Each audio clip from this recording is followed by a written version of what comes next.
નમસ્કાર વિદ્યાર્થી મિત્રો, હું ભાવેશ વોરા આ વિડિયો લેક્ચરની અંદર આપ સૌનું હાર્દિક સ્વાગત કરું છું. આપણે ધોરણ 11 યુનિટ નંબર 4 માં યુનિટ નંબર 4 એટલે સમતલમાં ગતિ અથવા તો એને કહેવાય દ્વિપરિમાણમાં ગતિમાં એક વિડિયો લેક્ચર આપણે ભણી ગયા, જેની અંદર આપણે પ્રક્ષિપ્ત ગતિની અંદર કઈ કઈ વસ્તુ ભણ્યા હતા યાદ કરો. સ્થાનાંતર ભણ્યા હતા, પછી વેગ ભણ્યા હતા, વેગમાન ભણ્યા હતા, પછી વેગનો ફેરફાર અને વેગમાનનો ફેરફાર આપણે ભણ્યા હતા. બરાબર છે. હવે આ વિડિયો લેક્ચરની અંદર આપણે એમના અંદરના સંબંધ આપણે ભણવાના છે. બરાબર. જેમ કે સમજો અહીંયા આગળ ધ્યાનથી, આપણે મહત્તમ ઊંચાઈનું સૂત્ર કયું છે? h નું સૂત્ર. પ્રક્ષિપ્ત ગતિ માટે મહત્તમ ઊંચાઈ h નું સૂત્ર કયું આવે? તો મહત્તમ ઊંચાઈ h બરાબર આવશે v0 square sin square theta 0 upon 2g. બરાબર.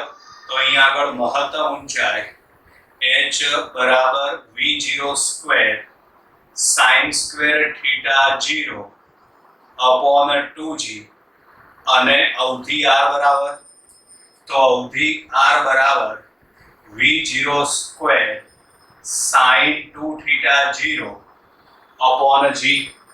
ક્લિયર અહીં સુધી? ચલો હવે આપણે આ બંનેનો ગુણોત્તર લઈ લઈએ એટલે આપણને બંને વચ્ચેનો સંબંધ મળી જશે. ચલો આપણે મહત્તમ ઊંચાઈ h અને r નો ગુણોત્તર લઈ લઈએ તો અહીંયા આગળ h upon r. ચલો આમાં h ની કિંમત લખો તો h ની કિંમત આવશે v0 square sin square theta 0 upon 2g. છેદમાં r છે એને આપણે વ્યસ્ત કરીને ગુણી નાખીએ. વ્યસ્ત કરીને ગુણી નાખો એટલે g ઉપર આવશે અહીંયા આગળ v0 સ્ક્વેર sin 2 થીટા 0. હવે આમાં આ g ઉડી જશે અને આ v0 સ્ક્વેર ઉડી જશે, તો માટે h upon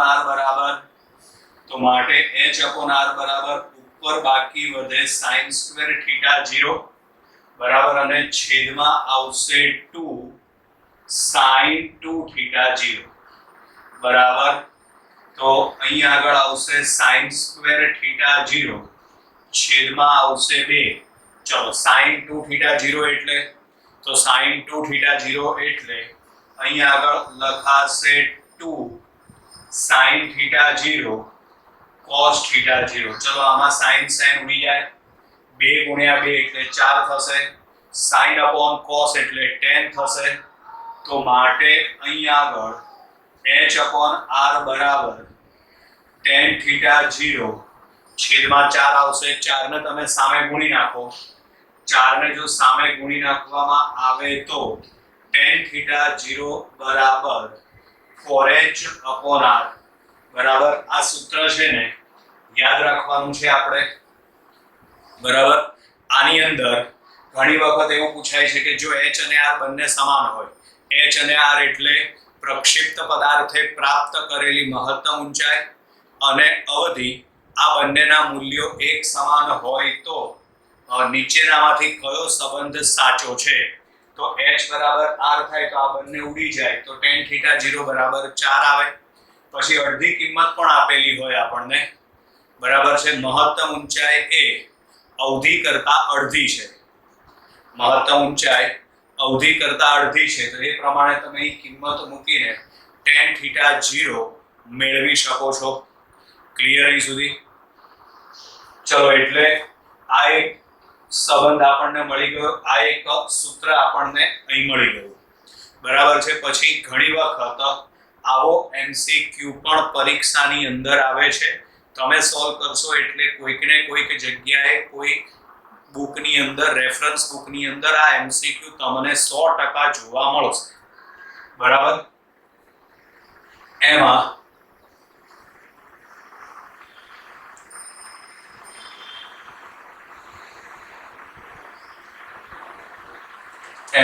અહીં આગળ આ રીતે આમ પ્રક્ષિપ્ત ગતિ છે, આ પ્રાપ્ત થતી મહત્તમ ઊંચાઈ h છે.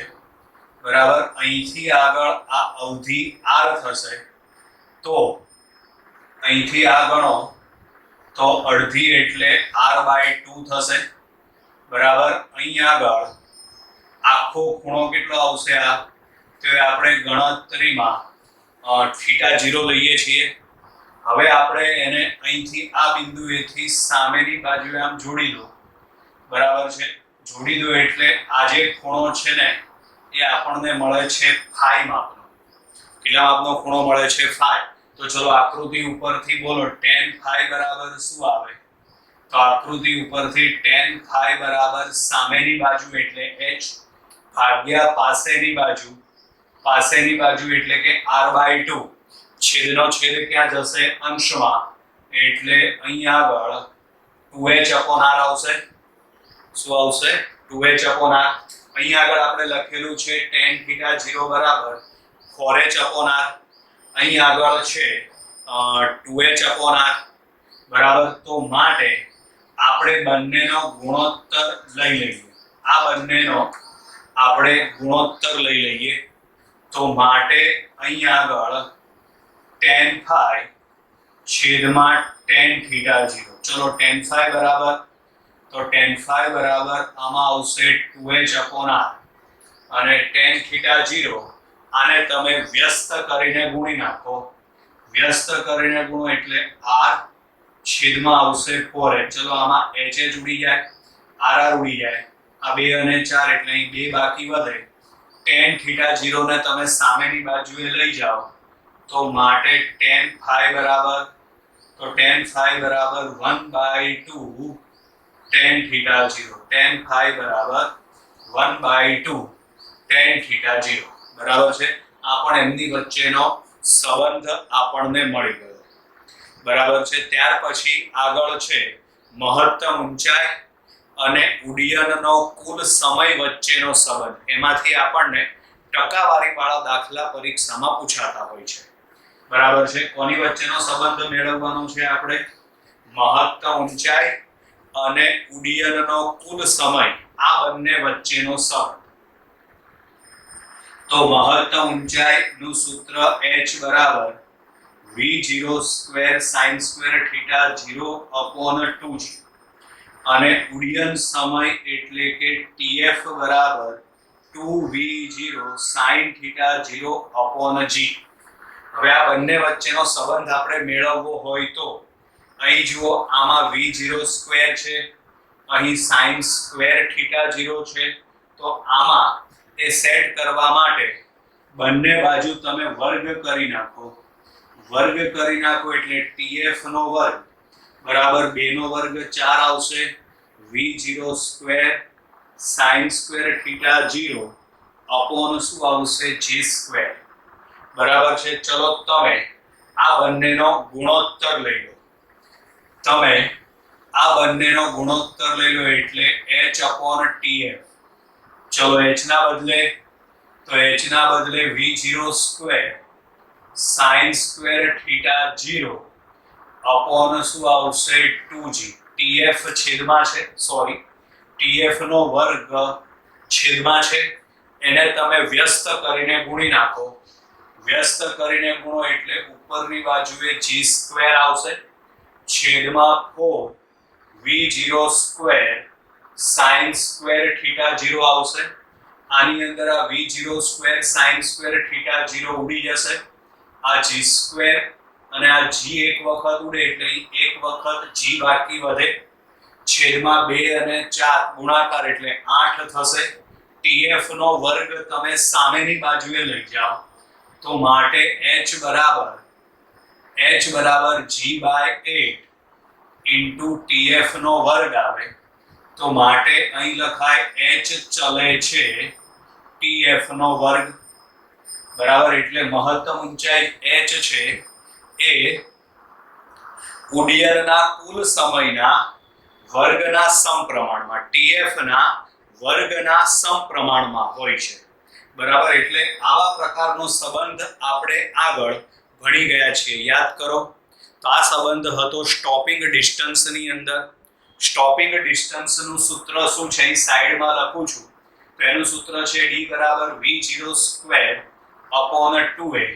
તો આમાં d ચલે છે v0 સ્ક્વેર આવ્યા, બરાબર છે. તો જેટલા પ્રકારના એમસીક્યુ મેં તમને આ સ્ટોપિંગ ડિસ્ટન્સ વાળી થિયરીઓમાં શીખવાડ્યા હતા એ બધા જ પ્રકારના એમસીક્યુ આની અંદર આવે, બરાબર છે. જેમ કે સમજવા માટે ધારો કે ઉડ્ડયન સમયમાં 10% વધારો કરવામાં આવે છે, બરાબર. અહીં સમજવા માટે આ સૂત્રનો આપણે ઉપયોગ કરવાનો છે, બરાબર. ઉડ્ડયન સમયમાં 10% વધારો કરવામાં આવે છે. ઉડ્ડયન સમયમાં 10% વધારો કરવામાં આવે છે, બરાબર છે. તો જે ઉડ્ડયન સમય પહેલા આપણને આપેલો હોય એ 100% તો ગણાશે. એમાં તમે 10% વધારો કરો એટલે 110%, એટલે 1.1 ઇન્ટુ TF લખાય. એટલે નવો ઉડ્ડયન સમય TF ડેશ બરાબર 1.1 ઇન્ટુ TF લખાય. ચલો આ વખતે પેલા આ સૂત્રનો આપણે ઉપયોગ કરીએ. h ચલે છે TF નો સ્ક્વેર અને h ડેશ ચલે છે TF ડેશ નો સ્ક્વેર. ચલો બંનેનો ગુણોત્તર લઈ લો તો h dash upon h. h dash ના બદલે લખાશે TF ડેશ નો સ્ક્વેર અપોન TF નો સ્ક્વેર. હવે TF ડેશ નો સ્ક્વેર એટલે આ કિંમત લખો 1.1, એનો વર્ગ કરો એટલે 1.21 ઇન્ટુ TF નો વર્ગ છેદમાં TF નો વર્ગ. ચલો આ TF નો વર્ગ ઉડી જાય. આ h ને તમે સામેની બાજુએ લઈ જાઓ તો માટે h ડેશ બરાબર 1.21 ઇન્ટુ h. ચલો 1.21 એટલે અહીં h ડેશ બરાબર 1 વત્તા 0.21 ઇન્ટુ h આ રીતે લખાય, બરાબર છે. આવો વધારા કે ઘટાડા વાળો કોઈ પણ દાખલો હોય તો મેં પહેલા પણ કીધેલું છે આગળ હંમેશા એક સેટ કરી દેવાનો, પછી પાછળ પ્લસ માઇનસ કરીને જે સંખ્યા આપણે લાવવાની હોય એ સેટ કરવાની. જેમ કઈ લાવવાની છે 0.21 તો આગળ તો પહેલા મારે 1 મૂકી જ દેવાનો, પછી શું લાવવાનું છે આપણે 1.21, એમાંથી 1 અહીં આવી ગયા તો પાછળ બાકી કેટલા વધશે 0.21. વચ્ચે શું આવે છે નિશાની પ્લસ. પ્લસ દર્શાવે કે વધારો થાય છે. કેટલો વધારો થાય છે તો કે 0.21.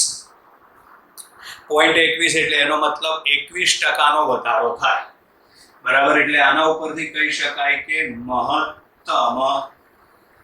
મહત્તમ ઊંચાઈમાં 21% નો વધારો થાય છે, બરાબર. મહત્તમ ઊંચાઈમાં 21% નો વધારો થાય છે, બરાબર. હવે માનો કે 10% નો વધારો છે એના બદલે આપણને 10% નો ઘટાડો આપે તો જવાબ આ ના આવે, બદલાઈ જાય, બરાબર છે. ઘણા એવું યાદ રાખતા હોય કે 10% નો વધારો તો જવાબ છે 21% નો વધારો, તો 10% નો ઘટાડો તો જવાબ 21% નો ઘટાડો, એવું ના આવે, બરાબર. ધારો કે 10% ઘટે છે તો કોઈ પણ વસ્તુ જે આપી હોય 100% તો ગણવાની જ હોય. એમાં તમે 10% ઘટાડો કરો છો, 10% ઘટાડો કરો તો પાછળ બાકી કેટલી વધે 90%. 90% એટલે 0.9 લખાય, બરાબર. એટલે અહીં આગળ આવશે ઉડ્ડયન સમયમાં 10% નો ઘટાડો કરવામાં આવે છે. ઉડ્ડયન સમયમાં 10% નો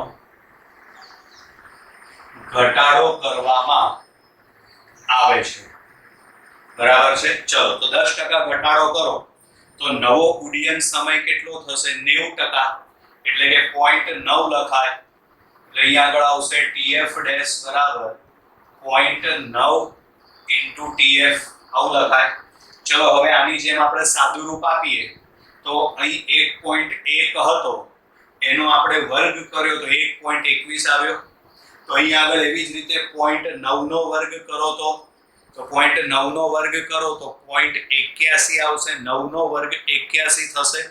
તો માટે અહીં આગળ આપણે લખી શકીએ h ડેશ બરાબર 0.81 ઇન્ટુ h. હવે આમાં શીખવાડ્યું એ પ્રમાણે અહીં કિંમત કોઈ પણ હોય આગળ હંમેશા શું લાવવાનું આપણે 1, બરાબર. એટલે અહીં આગળ આપણે આ 1 મૂકી દઈએ. અહીં આગળ છે 0.81. ચલો 0.81 છે. 0.81 લાવવા માટે શું કરવાનું? તો 1 માંથી તમારે 0.19 બાદ કરવા પડે, માઈનસ કરવા પડે. માઈનસ નિશાની શું દર્શાવે છે? એમાં થતો ઘટાડો. કેટલો ઘટાડો થશે? 0.19. એટલે આના ઉપરથી કહી શકાય કે મહત્તમ ઊંચાઈમાં 19% નો ઘટાડો થાય છે. બરાબર, મહત્તમ ઊંચાઈમાં 19% નો ઘટાડો થાય છે. બરાબર, ક્લિયર અહીં સુધી? હવે માનો કે વધારો કે ઘટાડો 5% કરતા ઓછો આપેલો હોય તો આપણે ત્રુટિનું જે સૂત્ર લાગુ પાડીએ છીએ એ સૂત્ર પ્રમાણે જવાબ લઈ આવવાનો. બરાબર છે? એનું કારણ કે 5% સુધી વધારો કે ઘટાડો આપેલો હોય છે ત્યારે ડિફરન્સ બહુ નાનો આવે છે. પરિણામે આપણે ત્રુટિના સૂત્રનો ઉપયોગ આની અંદર કરી શકીએ છીએ. બરાબર છે? એટલે 5% સુધી વધારો કે ઘટાડો આવા કોઈ પણ MCQ માં આપેલા હોય, કોઈ પણ MCQ એટલે આ રીતે m ની વચ્ચે વર્ગવાળો સંબંધ હોવો જોઈએ, વર્ગના સમપ્રમાણમાં હોવું જોઈએ, વર્ગના સમપ્રમાણમાં હોવું જોઈએ. બરાબર છે? તો આ વખતે વધારો કે ઘટાડો 5% કે તેનાથી ઓછો આપેલ હોય ત્યારે, તો એનાથી ઓછો આપેલ હોય ત્યારે આપણે આનું સૂત્ર લખીએ તો એમાં આવશે ડેલ્ટા H અપોન H ગુણ્યા 100 બરાબર TF નો વર્ગ છે એટલે ઘાત આગળ ગુણાકારમાં જશે. ડેલ્ટા TF અપોન TF ગુણ્યા 100. આ સૂત્ર આપણે આની અંદર લાગુ પાડી શકીએ છીએ. ક્લિયર વિદ્યાર્થી મિત્રો? એટલે આ બધી વસ્તુઓની અંદર, આ બધા MCQ ની અંદર આપણે ધ્યાનથી તૈયાર કરવાના છે. આની અંદર અમુક જે સૂત્ર આપણે આપેલા છે, બરાબર છે, જેમ કે આ સમીકરણ છે, પછી એક આ સમીકરણ છે, પછી એક આ સમીકરણ છે. બરાબર છે? આવા બધા સમીકરણ તો ઘણી વખત છે ને સીધા MCQ માં પૂછાતા હોય છે. એટલે આ સમીકરણ તમે યાદ રાખો ને, બરાબર છે, તો તમારે આવી કોઈ ગણતરી ના કરવી પડે અને MCQ ની અંદર આપણે સીધો જ જવાબ લખી શકીએ. બરાબર છે? તો અહીં આગળ આપણે આ ટોપિક પૂરો કરીએ છીએ. આગળનો ટોપિક હવે આગળના વિડીયો લેક્ચરમાં આવશે. Bye bye. નમસ્કાર વિદ્યાર્થી મિત્રો, હું ભાવેશ વોરા. આ વિડીયો લેક્ચરની અંદર આપ સૌનું હાર્દિક સ્વાગત કરું છું. આપણે ધોરણ 11 JEE નીટમાં યુનિટ નંબર 4માં આગળ એક વિડીયો ભણી ગયા છીએ. એક લેક્ચર આપણો આવી ગયો છે. બરાબર છે? આ બીજો વિડીયો લેક્ચર છે આપણો. બરાબર, હવે યુનિટ નંબર 4 એટલે કે સમતલમાં ગતિ અથવા તો એને દ્વિપરિમાણમાં ગતિ પણ કહેવાય. બરાબર છે? તો આની અંદર આપણે NCERTની ટેક્સ્ટ બુકની અંદર એક સેન્ટેન્સ આપેલું છે અથવા તો એક દાખલો આપેલો છે. જો તમને લોકોને યાદ હોય તો, કે ગેલેલિયોએ એવું વિધાન કરેલું છે કે કોઈ પણ પદાર્થને થીટા સાથે સમાન કોણે, સમાન તફાવત ધરાવતા કોણે જો પ્રક્ષિપ્ત કરવામાં આવે તો બંને વખતે અવધિ છે ને એક સમાન મળે છે. બરાબર છે? આવું આપણે ભણી પણ ગયા છીએ. એટલે એને ભણવાનું નથી, પણ એનાથી કંઈક આગળ બીજું કંઈક નવી વસ્તુ આપણે ભણવાની છે. બરાબર છે? તો એના માટે ધ્યાન રાખજો વિદ્યાર્થી મિત્રો. બરાબર, અહીં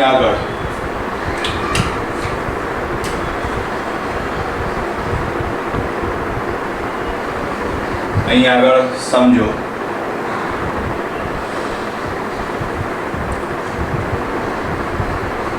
ધારો કે આપણે અહીંથી કોઈ ઉગમ બિંદુએથી કોઈ પદાર્થને પ્રક્ષિપ્ત કરીએ છીએ.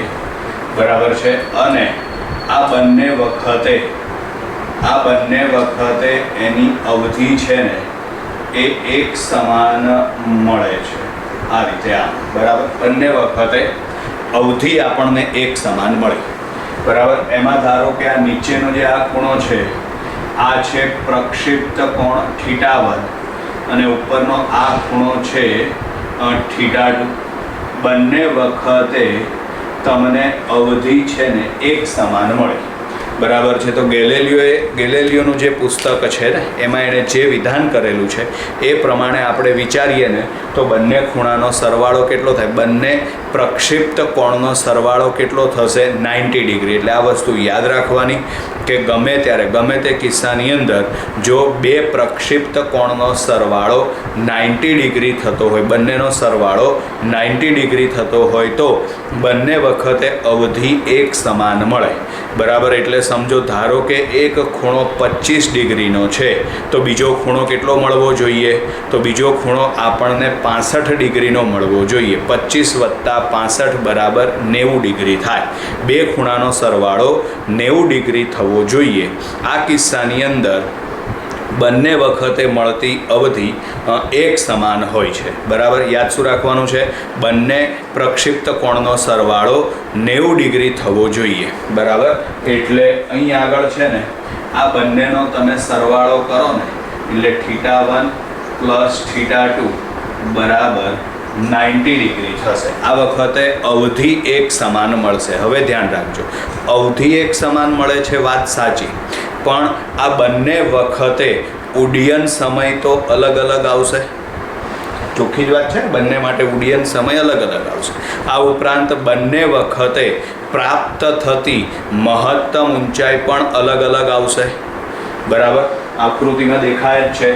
ધારો કે આ પદાર્થ માટે, પહેલા પદાર્થ માટે મહત્તમ ઊંચાઈ છે h1 અને બીજા પદાર્થ માટે મહત્તમ ઊંચાઈ છે h2.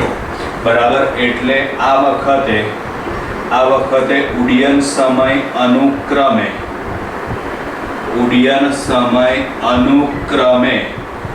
આપણે T1 અને T2 લઈ લઈએ, તેમજ પ્રાપ્ત થતી મહત્તમ ઊંચાઈ અનુક્રમે h1 અને h2 લઈ લઈએ. ઉડ્ડયન સમય અનુક્રમે T1 અને T2 અને પ્રાપ્ત થતી મહત્તમ ઊંચાઈ અનુક્રમે h1 અને h2 છે. હવે આમની વચ્ચેના સંબંધ આપણે મેળવવાના છે. બરાબર છે. આ સંબંધ આપણે મેળવવાના છે. તો સૌથી પહેલાં આપણે T1 અને T2 ઉડ્ડયન સમય માટે ગણતરી કરીએ.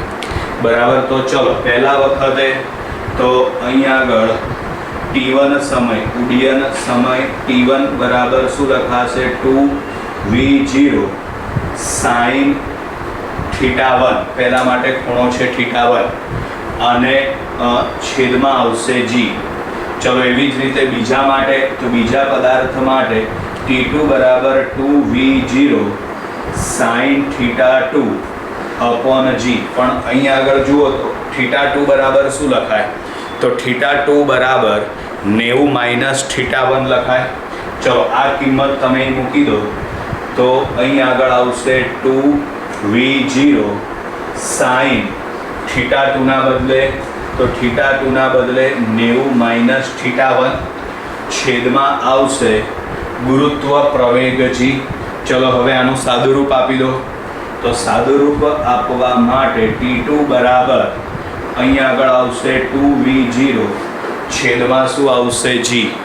બરાબર. હવે sin 90 - θ1 છે, તો sin 90 - θ1 એટલે cos θ1 થઈ જશે. 90 છે, 90 ડિગ્રી આપેલ છે એટલે વિધેય બદલાઈ જશે. 90 એટલે π/2 પણ લખાય જ ને.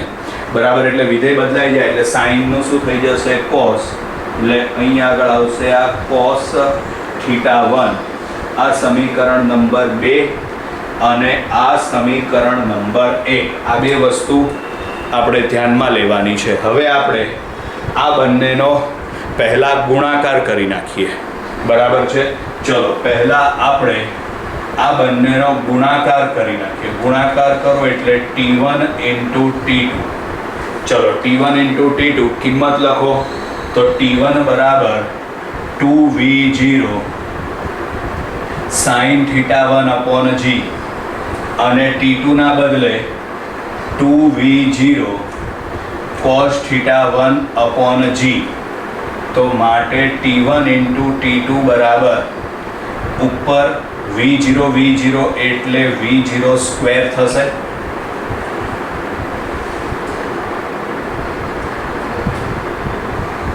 ઉપર v0 એટલે આ v0 સ્ક્વેર થશે, આ 2 ગુણ્યા 2 એટલે 4, પણ અહીં આગળ એક વખત 2 અહીં લખું છું, બીજી વખત 2 અહીં લખીએ, ભેગા નથી કરવાના. શું કામ એ હમણાં ખબર પડશે આપણને. હવે sin θ1 cos θ1 એટલે અહીં આગળ આવશે આ sin θ1 cos θ1 અને છેદમાં આવશે g². હવે 2 sin θ1 cos θ1 એટલે આ નિત્યસમ થઈ ગયું sin 2θ1, 2 sin θ cos θ એટલે એનું નિત્યસમ છે sin 2θ. એ પ્રમાણે એનું નિત્યસમ આવી ગયું. તો માટે અહીં આગળ t1 × t2 બરાબર આ 2v02 અહીં આગળ છે sin 2θ1 છેદમાં g² છે ને, એને g × g પણ લખાય ને, એટલે g² થાય. હવે અહીં આગળ ધ્યાનથી સમજજો, v02 sin 2θ1 g એટલે આ જે સૂત્ર છે ને એ અવધિ માટેનું સૂત્ર થઈ ગયું, અને અવધિ r વડે દર્શાવાય. તો માટે અહીં આગળ આવશે આ t1 × t2 બરાબર આવે 2r/g. બંનેનો ઉડ્ડયન સમય t1 × t2 બરાબર 2r/g. બરાબર, આ સૂત્ર યાદ રાખવાનું. ડાયરેક્ટ જ સૂત્ર MCQની અંદર આવે છે. બરાબર છે. ચલો હવે આપણે આ બંનેનો ગુણાકાર કર્યો ને, હવે આપણે આ બંનેનો ભાગાકાર કરીએ, એટલે બંનેનો ગુણોત્તર આપણે લઈ લઈએ તો શું મળશે આપણને. ચલો બંનેનો આપણે ગુણોત્તર લઈ લઈએ, ભાગાકાર કરી નાખીએ તો t1/t2. ચલો તો t1 બરાબર તો આવશે 2v0 sin θ1/g છેદમાં t2 છે ને. હવે છેદમાં t2 છે એને તમે વ્યસ્ત કરીને ગુણી નાખો. ચલો વ્યસ્ત કરીને ગુણી નાખો એટલે ઉપરની બાજુએ આવશે g, છેદમાં આવશે 2v0 cos θ1. ચલો આની અંદર આ g ઉડાડી દઈએ, આ 2v0 ઉડાડી દઈએ, sin/cos, તો sin/cos એટલે tan થઈ જાય. તો માટે અહીં આગળ આવશે tan θ1 બરાબર t1/t2 એટલે બંનેનો ભાગાકાર કરો ને તો t1/t2 બરાબર આવશે tan θ1. હવે બંનેનો વર્ગ કરીને સરવાળો કરી દઈએ, બંનેનો વર્ગ કરીને સરવાળો કરો. ચલો તો હવે બંનેનો વર્ગ કરીને સરવાળો કરો એટલે t1² વત્તા t2² બરાબર અહીં આગળ આવશે આ 4v02 sin² θ1 આવશે g². એવી જ રીતે વત્તા અહીં આગળ 4v02 આ કિંમત, અહીં આગળ આવશે cos² θ1 g². આમાંથી શું કોમન નીકળશે? તો આમાંથી કોમન નીકળે 4v02 g² કોમન નીકળે. કૌંસમાં બાકી વધે sin² θ1 વત્તા cos² θ1. તો sin² θ પ્લસ cos² θ બરાબર 1. તો માટે અહીં આગળ આવશે t1² વત્તા t2² બરાબર 4v02 g². ચલો ક્લિયર. એટલે આપણે ઉડ્ડયન સમય માટેની અલગ અલગ બધી ગણતરીઓ કરી નાખી. ચલો ત્યાર પછી હવે આવી જ ગણતરી આપણે મહત્તમ ઊંચાઈ માટે કરવાની થશે. બરાબર છે. ચલો મહત્તમ ઊંચાઈનું સૂત્ર શું આવશે?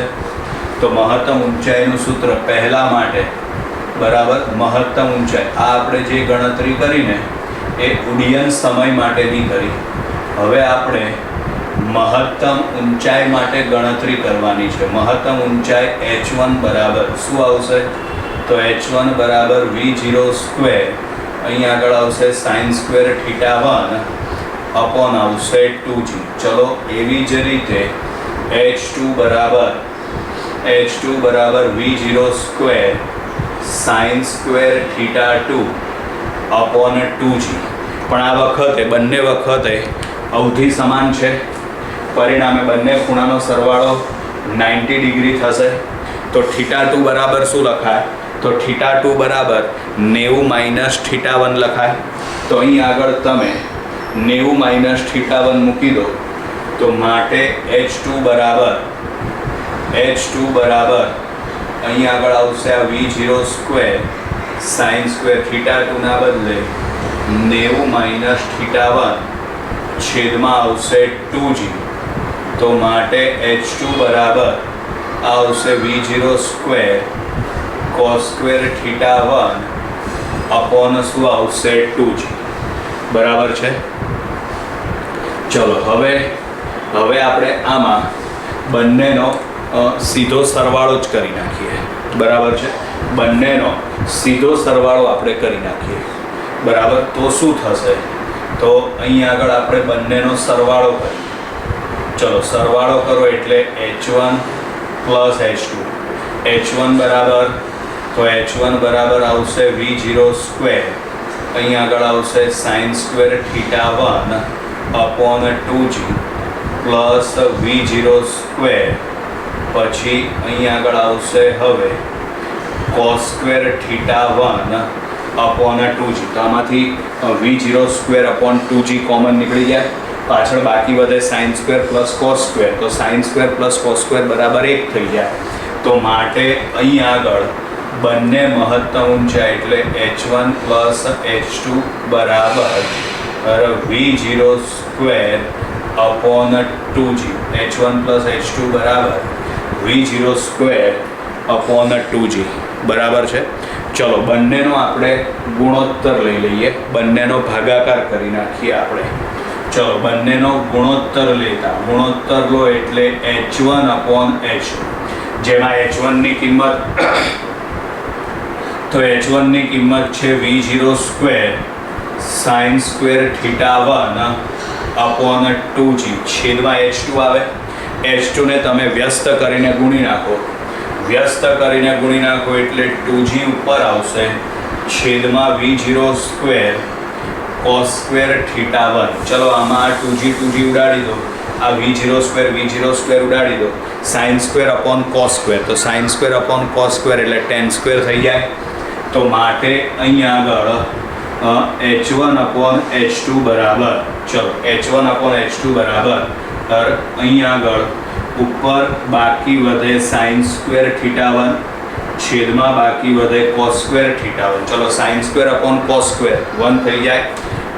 Sorry sine square upon cos square એટલે tan સ્ક્વેર થઈ જાય. તો આ tan સ્ક્વેર θ1. ક્લિયર. હવે આપણે ધારો કે બંનેનો ગુણાકાર કરી નાખીએ. ચલો બંનેનો ગુણાકાર કરો. h1 ઇન્ટુ h2 બંનેનો ગુણાકાર કરો.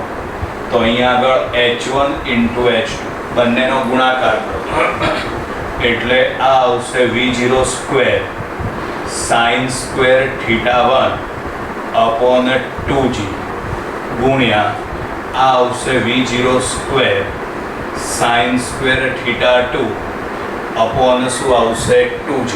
સોરી θ2 બરાબર છે પણ અહીંયા આગળ આપણે આ કિંમત લખીએ એટલે આ થશે cos સ્ક્વેર θ1. ચલો હવે આની અંદર h1 ઇન્ટુ h2 બરાબર v0 એટલે v0 ની કેટલી ઘાત થશે 4 ઘાત છેદમાં 4g સ્ક્વેર થશે. હવે આપણે અહીંયા આગળ આ સૂત્ર લખી નાખીએ સાઇન સ્ક્વેર θ1 cos સ્ક્વેર θ1. ચલો બરાબર.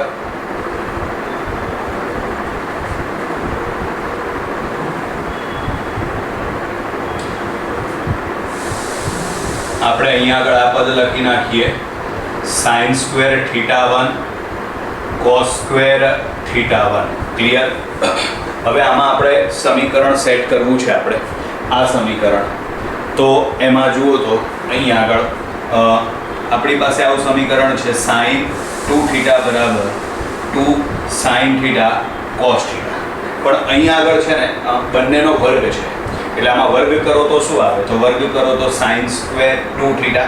અહીં વર્ગ કરો તો 2 નો વર્ગ શું થશે 4.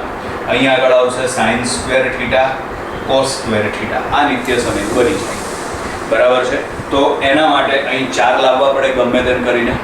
તો અહીં 4 લાવવા માટે 4 વડે ગુણો, 4 વડે ભાગો, બરાબર છે. તો માટે અહીં આગળ હવે h1 ઇન્ટુ h2 બરાબર અહીં v0ની કેટલી ઘાત થશે? 4. ચલો 4 વડે ગુણ્યા 4 વડે ભાગો તો ચોકે ચોકે 16 થઈ જશે. તો માટે અહીં આગળ આવશે આ 16 g સ્ક્વેર, આમાં આવશે sin સ્ક્વેર θ1 cos સ્ક્વેર θ1. ચલો sin, હવે આના બરાબર આ નિત્યસમ આપણે મૂકી દઈએ તો એમાં શું લખાય? sin square 2θ1. તો માટે અહીં આગળ h1 ઇન્ટુ h2 બરાબર v0ની કેટલી ઘાત આવશે? 4 ઘાત. અહીં આગળ આવશે sin સ્ક્વેર 2θ1 છેદમાં આવશે 16 g સ્ક્વેર, બરાબર છે. હવે આપણે આની અંદર અવધિનું સૂત્ર સેટ કરી દઈએ. ચલો અવધિનું સૂત્ર કયું છે? તો અવધિનું સૂત્ર છે r બરાબર v0 square sin square θ1 sorry sin 2θ1 upon શું આવશે? g, બરાબર. આ અવધિનું સૂત્ર છે. વર્ગ કરો તો વર્ગ કરો તો r સ્ક્વેર, અહીં v0ની કેટલી ઘાત આવશે? 4 sin સ્ક્વેર 2θ1 છેદમાં આવશે g સ્ક્વેર, બરાબર. એટલે અહીં આગળ આના બરાબર શું લખાય? તો આના બરાબર લખાશે r સ્ક્વેર, લખાશે આના બરાબર r સ્ક્વેર. જુઓ તો માટે અહીં આગળ છે ને h1 ઇન્ટુ h2 બરાબર r સ્ક્વેર અપોન 16 આવશે. 16 ને તમે સામે ગુણી નાખો, બરાબર. આપણે અહીં લખી નાખીએ છીએ આના બરાબર r સ્ક્વેર. 16 ને સામે ગુણી નાખો તો માટે r સ્ક્વેર બરાબર 16 h1 h2 થઈ જાય. તો માટે r બરાબર વર્ગમૂળમાં 16 h1 h2 થઈ જાય, અથવા તો r બરાબર 4 અંડર રૂટમાં h1 h2 થઈ જાય, બરાબર છે. આ વસ્તુ આ સમીકરણ MCQ માટે યાદ રાખવાનું, ડાયરેક્ટ જ પૂછાય છે. એવી રીતે આ પણ આ બરાબર આ જેટલા બોક્સ કરેલા છે ને એ બધા સમીકરણ તમારે સીધા યાદ રાખવાના થશે. એનું કારણ કે પરીક્ષામાં આ વસ્તુ તમને સીધી પૂછી શકાય છે, બરાબર છે. સીધી આ બધી વસ્તુ યાદ ના રહે. ઘણી વખત એવું થાય કે આ બધા સમીકરણ સાહેબ એટલા બધા કઈ રીતે યાદ રાખવા, બરાબર છે. તો બધા યાદ નથી રહેતા તો અમુક યાદ રાખી લો તોય ચાલશે, બરાબર છે. અને જો એક પણ યાદ નથી રહેતા તો પછી તમારી પાસે રસ્તો બાકી વધે છે. આ રીતે સાદુરૂપ આપીને તમે સમીકરણ સાબિત કરી શકો છો, બરાબર છે વિદ્યાર્થી મિત્રો. તો આ મહત્તમ ઊંચાઈ h1 h2 અને ઉડ્ડયન સમય t1 t2 અંગેના કેટલાક કિસ્સાઓ હતા જે મેં તમને ભણાવી દીધા, બરાબર છે. તો અહીં આગળ આપણે આ ટોપિક પૂર્ણ કરીએ છીએ. Bye bye. વિદ્યાર્થી મિત્રો, આપણે પ્રક્ષિપ્ત ગતિની અંદર આગળનો જે ટોપિક ભણી ગયા એમાં જો અવધિ સરખી મળતી હોય તો θ1 અને θ2 બે ખૂણાનો સરવાળો કરો તો 90 ડિગ્રી મળે. પણ આ વખતે બંને કિસ્સામાં ઉડ્ડયન સમય અલગ અલગ મળે અને પ્રાપ્ત થતી મહત્તમ ઊંચાઈ પણ આપણને અલગ અલગ મળે. એની અંદર આપણે વિવિધ કિસ્સાઓ આપણે ભણી ગયા, બરાબર છે. હવે આગળ છે આકૃતિમાં દર્શાવ્યા પ્રમાણે, બરાબર. ધારો કે આપણે કોઈ પદાર્થને પ્રક્ષિપ્ત કરીએ છીએ તો ધારો કે આ બિંદુ સુધી પહોંચવા માટેનો સમય કેટલો છે? t1. પછી આ બિંદુથી નીચે આવવાનો સમય કેટલો છે? તો આ બિંદુએથી નીચે આવવાનો સમય છે t, બરાબર છે. અહીંથી આ બિંદુ સુધી પહોંચવાનો સમય છે t1. આ બિંદુથી નીચે આવવાનો સમય, તો નીચે આવવાનો સમય છે t2. તો આનો મતલબ એમ થાય કે જો t1 અને t2 બંનેનો સરવાળો કરવામાં આવે તો આપણને ઉડ્ડયન સમય tf મળી જાય.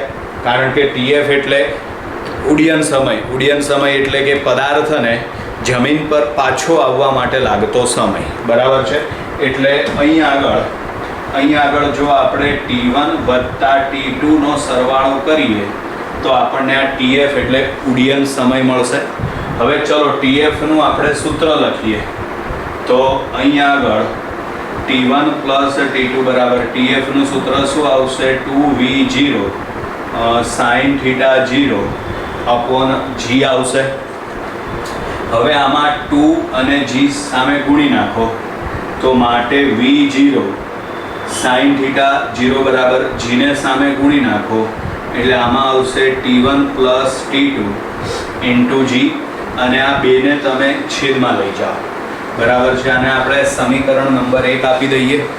હવે ધારો કે આપણે y શોધવાનું કીધું છે. y એટલે પ્રક્ષિપ્ત પદાર્થની ઊંચાઈ બરાબર છે. આ કોઈ પણ સમય પૂછી શકાય તમને બરાબર છે. તો એમાં આપણી પાસે y નું સૂત્ર શું છે? તો y નું સૂત્ર છે v0 sin theta 0 into t1 minus 1/2 g t1 square. આપણી પાસે આવું એક સમીકરણ છે બરાબર છે. ચલો તો હવે આની અંદર આપણે સાદુરૂપ આપવા માટે આ સમીકરણ આ સૂત્ર ક્યાંથી આવે? તો પ્રક્ષિપ્ત ગતિનું સમીકરણ છે y બરાબર v0 into T plus 1/2 g T square એના ઉપરથી. અને આ સૂત્ર પણ આપણે તમને થિયરીમાં આગળ કરાવી દીધેલું છે. આમાં આપણે v0 sin થીટા 0 ની કિંમત સમીકરણ નંબર 1 માંથી મૂકી દઈએ બરાબર છે. એટલે સમીકરણ નંબર 1 માંથી આપણે આ કિંમત મૂકી દઈએ તો માટે y બરાબર આવશે t1 plus t2 into g છેદમાં શું આવશે 2. આ તો આપણે કોની કિંમત લખી? તો આપણે v0 sin થીટા 0 ની કિંમત લખી. હજી આ t1 અહીં ગુણવાના બાકી બરાબર. એટલે આ t1 minus 1/2 g t1 square. ચલો હવે આમાં આપણે કૌંસ છોડી નાખીએ તો માટે અહીંયા આગળ y બરાબર ચલો કૌંસ છોડી નાખો તો પહેલું પદ આવશે g t1 સ્ક્વેર કારણ કે આ g અને આ t1 બંને ગુણાશે બરાબર.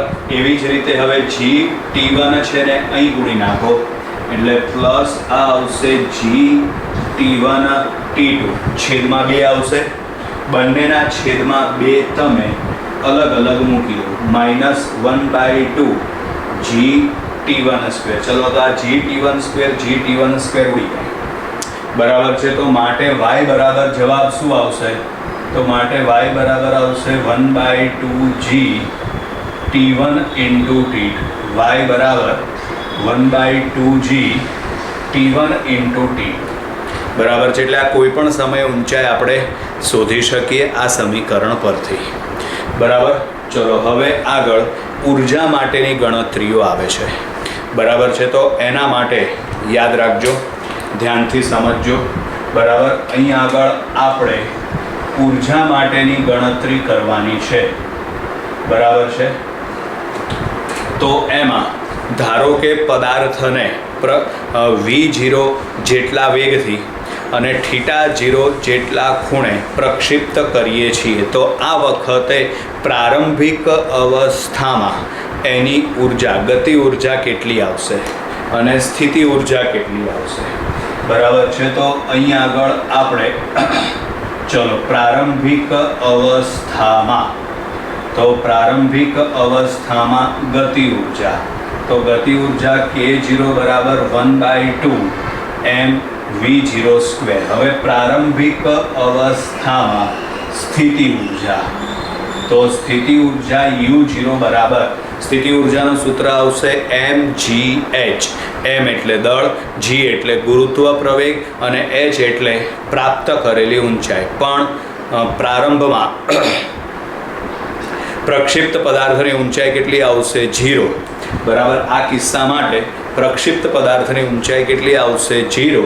તો માટે પ્રારંભમાં એની સ્થિતિ ઉર્જા આવશે 0 બરાબર. પછી એવું પૂછાય કે જ્યારે પદાર્થ મહત્તમ ઊંચાઈએ પહોંચે ત્યારે એની ગતિ ઉર્જા કેટલી થશે, ત્યારે એની સ્થિતિ ઉર્જા કેટલી થશે, ક્યારે મહત્તમ ઊંચાઈએ પહોંચે ત્યારે. તો અહીંયા આગળ મહત્તમ ઊંચાઈ માટે તો યાદ રાખવાનું આપણે આગળ શીખવાડી દીધું છે મહત્તમ ઊંચાઈએ વેગ કેટલો આવે? તો મહત્તમ ઊંચાઈએ વેગ આવશે v0 cos થીટા 0 બરાબર. મહત્તમ ઊંચાઈએ વેગ કેટલો આવશે? v0 cos theta 0. ક્લિયર? ચલો તો આ વખતે હવે મહત્તમ ઊંચાઈએ આપણે એની ગતિ ઉર્જા શોધી કાઢીએ. તો ચલો એની ગતિ ઉર્જા શોધવા માટે બરાબર સૂત્ર આવશે 1/2m અને વેગનો વર્ગ આવે. ગતિ ઉર્જાના સૂત્રમાં આપણે વેગનો વર્ગ કરીશું એટલે આપણે આનો વર્ગ કરી નાખીએ તો અહીંયા આગળ આવે v0² cos² θ0. પણ એમાં 1/2m v0² એના બરાબર તો k0 લખાય. તો માટે ગતિ ઉર્જા k બરાબર k0 cos² θ0. સમીકરણ નંબર 1, સમીકરણ નંબર 2. હવે આ વખતે સ્થિતિ ઉર્જા પૂછાય બરાબર. તો આ વખતે સ્થિતિ ઉર્જા u બરાબર mgh આવે બરાબર. પણ આપણે કોના માટે ગણતરી કરીએ છીએ તો મહત્તમ ઊંચાઈ માટે. તો મહત્તમ ઊંચાઈ માટે અહીં આગળ કેપિટલ H લખવો પડે. કેપિટલ H એટલે મહત્તમ ઊંચાઈ. બોલો મહત્તમ ઊંચાઈનું સૂત્ર v0² sin² θ0 upon 2g. તો અહીં આગળ h બરાબર આમાં લખી શકાય v0² sin² θ0 upon 2g. આ કિંમત ઉપર મૂકી દો તો u બરાબર mg. ચલો h ના બદલે તો h ના બદલે v0² sin² θ0 બરાબર અપોન આવશે 2g. આમાં g ઉડાડી દો તો માટે u બરાબર 1/2m v0² sin² θ0 બરાબર છે જે સ્થિતિ ઉર્જાનું સૂત્ર છે બરાબર છે. એમાં પણ 1/2m v0² બરાબર k0 તમે લખી શકો. તો માટે સ્થિતિ ઉર્જા u બરાબર આવશે k0 sin² θ0 બરાબર છે. આ એની ગતિ ઉર્જા અને સ્થિતિ ઉર્જાના સૂત્ર થઈ ગયા.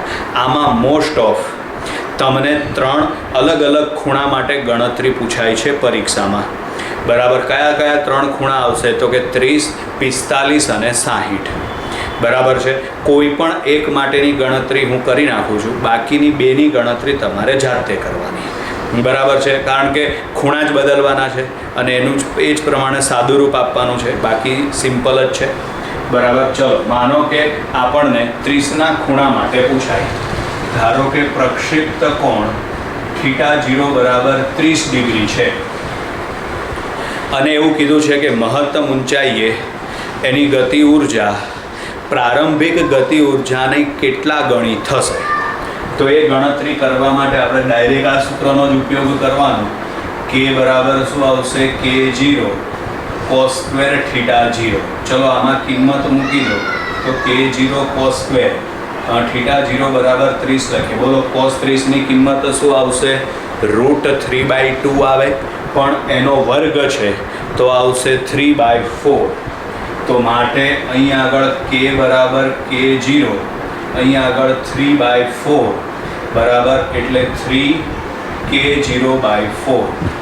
આ વખતે ધારો કે આપણને સ્થિતિ ઉર્જા પૂછાય તો સ્થિતિ ઉર્જા માટે આ સૂત્ર તો માટે u બરાબર k0 sin² θ0. ચલો તો u બરાબર k0 sin² θ0 બરાબર 30. ચલો sin 30 ની કિંમત તો sin 30 ની કિંમત 1/2 વર્ગ કરો એટલે 1/4 થશે. તો માટે u બરાબર k0 અહીંયા આગળ આવશે આ 1/4. તો માટે u બરાબર આવશે k0/4. ક્લિયર? એટલે આ ગતિ ઉર્જા સ્થિતિ ઉર્જાની કિંમત આપણને મળી ગઈ.